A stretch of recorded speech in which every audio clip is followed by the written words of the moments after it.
Olá, gente. Eu me chamo Cleibson. Quero falar aqui com vocês um tema muitíssimo importante e antiquíssimo, que é o tema da morte e da vida após a morte, certo? Essa preocupação em torno da morte, por ser uma verdade absoluta e pelo ser humano sempre pensar aquelas premissas filosóficas, de onde viemos, para onde vamos, sempre se fez presente na vida humana, desde a antiguidade. A gente tem alguns registros dessa preocupação, por exemplo, no Egito Antigo, com a prática da mumificação, né? Se faziam múmias, que era uma forma de imortalizar, de eternizar a pessoa. Nós temos também o livro dos mortos, que mostra o itinerário, né? Mostrava o itinerário de alguém até encontrar a imortalidade junto aos deuses. Nós temos práticas na Mesopotâmia, no Extremo Oriente. Enfim, sempre foi uma preocupação do ser humano de onde viemos e para onde nós vamos. Então veja, dentro do povo de Deus, essa ideia da imortalidade, ela aconteceu gradativamente, certo? A ideia que o homem é imortal, que a vida não termina no sepulcro, que existe algo para além, ela aconteceu aos pouquinhos. Deus foi revelando aos pouquinhos essa verdade. Você encontra textos nas Sagradas Escrituras, como por exemplo, o livro dos Salmos, onde diz que no mundo dos mortos, aqueles que morrem não têm ciência, não têm ação alguma. É o lugar do pleno esquecimento. Por exemplo, o Salmo 88, no versículo 11 diz: Acaso, Senhor, farás prodígios para os mortos? Irão os defuntos levantar-se para te louvar? Poderá a tua bondade ser exaltada no sepulcro, ou a tua fidelidade na mansão dos mortos? As tuas maravilhas serão conhecidas nas trevas, e a tua justiça na terra do esquecimento? Também nós temos textos no livro do profeta Isaías, temos no livro de Oséias, enfim, que justificam essa ideia que a vida acaba no sepulcro apenas. Mas como eu disse para vocês, Deus revelou gradativamente, processualmente, essa verdade da imortalidade. Tanto que, quando o povo de Deus ele se tornou disperso, sobretudo ali na bacia do Mediterrâneo, pelo século III, e no contato com a cultura helênica, que é a cultura grega, eles começaram a refletir muito mais sobre essa dimensão da imortalidade da alma, que a vida não termina no sepulcro. E Deus usou desse momento para revelar ao povo de Deus que de fato a vida ela está muito para além do sepulcro, que aquilo que nós somos e construímos, ele não vai ficar no túmulo. Não, nós somos dignos e aptos e capazes da imortalidade. O espírito humano é capaz da infinitude, não é? Da vida eterna. Veja, a primeira menção que aparece nas Sagradas Escrituras sobre a vida após a morte, sobre essa dimensão da imortalidade, está no livro de Daniel, no capítulo 12, no versículo 2 e 3. O versículo 2 diz: Muitos dos que dormem no pó da terra acordarão, uns para a vida eterna, outros para a perdição eterna. Veja, muitos acordarão, uns para a vida, outros para a perdição. Aqui já está se tornando cada vez mais clara a noção da vida após a morte, essa possibilidade de ir para além do sepulcro, certo?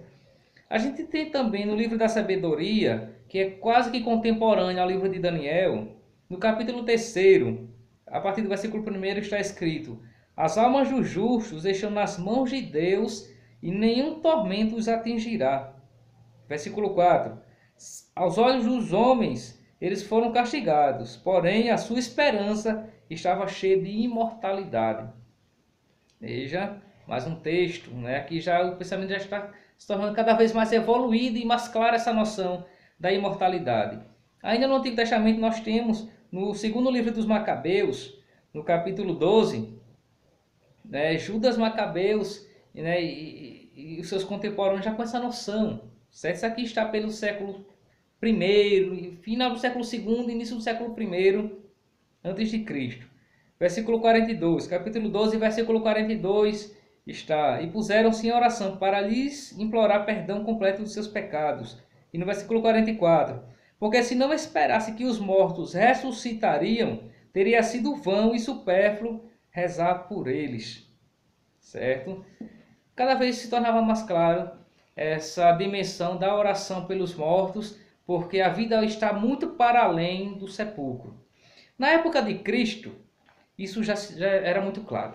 Jesus já tinha muito clara a ideia que os mortos, eles não estão no sepulcro, eles estão eles estarão junto de Deus, aqueles que morreram fazendo bem. E a sua ressurreição foi a causa de abertura para a salvação, para que todos pudessem adentrar no reino de Deus, certo? Antes de Cristo, de fato esperavam, mas já havia a imortalidade. Tanto que a gente sempre aprendeu na tradição que Jesus desceu à mansão dos mortos para salvar aqueles que lá estavam, que tinham morrido fazendo bem, certo? Então veja, quando Jesus está na cruz,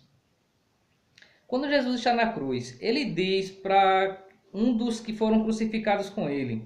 Isso está no Evangelho segundo Lucas, no capítulo 23, no versículo 43. Ele respondeu-lhe: em verdade eu te digo, hoje estarás comigo no paraíso. Veja a noção da vida após a morte, né? Da imortalidade, da eternidade, como já estava claro. Também no Evangelho segundo Marcos, no capítulo 12, no versículo 27, Jesus diz: Deus não é Deus dos mortos, Ele é Deus dos vivos. Vocês andam muito enganados. Isso era a respeito de uma questão, uma contenda sobre a ressurreição. Ele diz: sim, estão vivos. E Deus não é Deus dos mortos, Ele é o Deus de Abraão, de Isaac e de Jacó. Ou seja, Ele é Deus dos vivos e não dos mortos. No pensamento apostólico, isso também já era muito claro. A gente tem na carta de Paulo, na segunda carta de Paulo aos Coríntios, no capítulo 5, no versículo 8, Paulo diz: cheios de confiança, nós preferimos deixar este corpo e ir morar junto do Senhor. Um outro texto que ainda posso lhe citar, na primeira carta de Paulo, na carta de Paulo aos Filipenses, capítulo 1, versículo 23, Paulo diz: eu me sinto num dilema. O meu desejo é partir e estar com Cristo, o que é muitíssimo melhor para mim. Mas permanecer na carne por causa de vós ainda é necessário. Na primeira carta de Paulo aos Coríntios, no capítulo 15, a partir do versículo 20, Paulo deixa isso de modo muito explicado. Paulo diz: Cristo ressuscitou como primeiro dos que morreram. No versículo 23, cada um ressuscitará na sua ordem, primeiro Cristo, depois aqueles que pertencem a Cristo por ocasião da sua vinda. Veja, o pensamento apostólico era muito claro sobre a vida após a morte.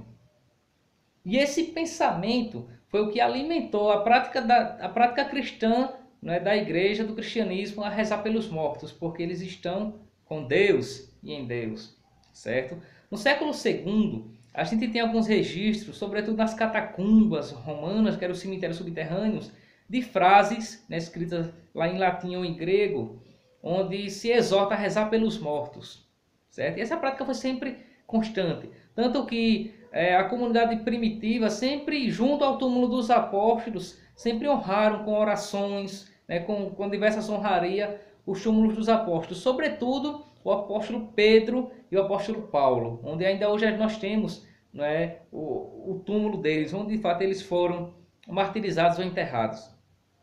Então veja, essa prática sempre foi muito constante na tradição cristã. No século V, no final do século IV, início do século V, já era uma prática de um dia no ano se rezar pelos mortos, pelos lembrados e pelos esquecidos, certo?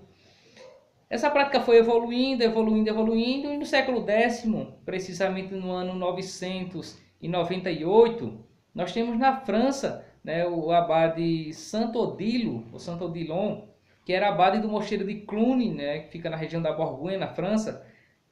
Ele exortava todos os mosteiros beneditinos, e sobretudo a sua abadia, a no dia 2 de novembro, de rezar pelos falecidos, aqueles que são lembrados, aqueles que são esquecidos. E a partir daí, né, foi evoluindo para hoje nós temos a comemoração no dia 2 de novembro, o dia de rezar por todos os falecidos e de todos os fiéis defuntos.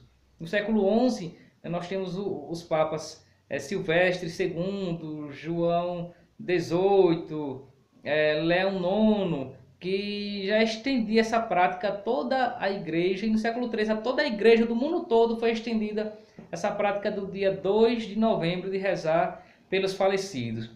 E rezamos pelos falecidos porque eles estão em Deus. Isso também se chama a comunhão dos santos, né? Nós que estamos aqui militando, a igreja militante, a igreja padecente que está purificando-se para ir contemplar a glória de Deus, estão lá no purgatório, e aqueles que já estão em Deus, formando uma única igreja, o único corpo do qual Cristo é a cabeça. Então veja, essa preocupação em torno da morte, gente, sempre foi uma preocupação tanto nas culturas extra-bíblicas, antiquíssimas, quanto na cultura bíblico-judaico-cristã. Sempre. É uma realidade. Certo? É uma realidade. Entretanto, Jesus trouxe uma esperança. A esperança da salvação. Nós não ficaremos no sepulcro. Nós não ficaremos no sepulcro. Ele disse, está no Evangelho segundo João, no capítulo 14, eu vou, mas eu voltarei para levar vocês comigo, a fim de que onde eu estiver, estejais vós também. E eu vou preparar uma morada para vocês. Então, essa realidade da morte e da vida após a morte, que aconteceu gradativamente dentro do povo de Deus, é uma realidade confortante, reconfortante. Porque, imagine você, nós construímos a vida, nós dedicamos toda a existência a uma causa, ou algumas causas, e tudo isso terminar no ponto final da morte. Não. Para nós, por causa da ressurreição de Cristo, a morte é apenas uma passagem, uma instância, onde nós vamos para a vida verdadeira. E isso Deus revelou gradativamente ao povo de Deus. Então, por causa da ressurreição, a gente não precisa mais temer a morte. Santa Teresinha dizia, eu não morro, eu entro na vida.